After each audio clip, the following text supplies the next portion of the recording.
నంద్యాల జిల్లా అవుకు మండలం శివవర గ్రామంలో తమ ఇల్లు కూల్చివేస్తామని గ్రామస్తులు బెదిరిస్తున్నారని బాధితురాలు లలితమ్మ కుటుంబ సభ్యులు ఆవేదన వ్యక్తం చేస్తున్నారు. శివవర గ్రామంలో తాను 10 సంవత్సరాల నుండి ఖాళీ స్థలంలో రేకుల షెడ్ వేసుకుని జీవిస్తున్నానని, 2 సంవత్సరాల క్రితం వైసీపీ ప్రభుత్వ హయాంలో తాము ఇంటి నివాసం పట్టా కొరకు రెవెన్యూ అధికారులకు అర్జీ పెట్టుకోగా రెవెన్యూ అధికారులు తమకు పట్టా జారీ చేయడం జరిగిందన్నారు.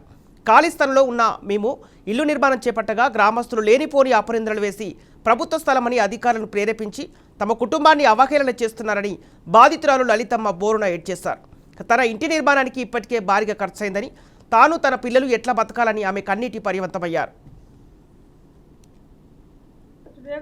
షెడ్ వేసుకొని నేను కాపరేట్ చేస్తాను. ఇక్కడ మేము బరగొడ్డు ఉడక కట్టేసుకుంటుంటాం. దీనికి ఎదురుగా నేను పటా ఇప్పించుకొని గత రాజశేఖర రెడ్డి ప్రభుత్వంలో మేము నాకు ఇది కావాలని, నేను మరుగుదొడ్డికి కావాలని, నేను పట కావాలని అర్జీ పెట్టుకున్నాను. ఎంఆర్ఓ గారు ఆ అర్జీ చూసి నాకు పట ఇచ్చినాడు. ఆ పట చూసి నాకు పట వచ్చిందిలే అని నేను ఇల్లు కట్టుకున్నాను. సగం ఇంటి పూర్తి అయ్యలాలకు అంతా కన్నుబడి